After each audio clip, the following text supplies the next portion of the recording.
হাসির জলসা কবি ভবানী প্রসাদ মজুমদার।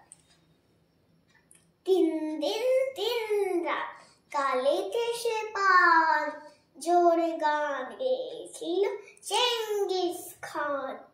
তাক দিন দিন তা তেরে খেতে থিন তপলায় কে ছিলে আলাউদ্দিন।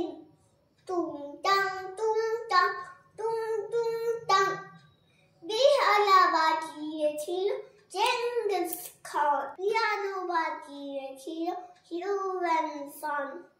সারেগামা পাধানিসা হারমোনিয়াম সুলতানারি জিয়ার ছড়েছিল খাম। বাদশা ও শাহজাহান বাজালেন ঢোল সাথে নিয়ে পর্দার খোল।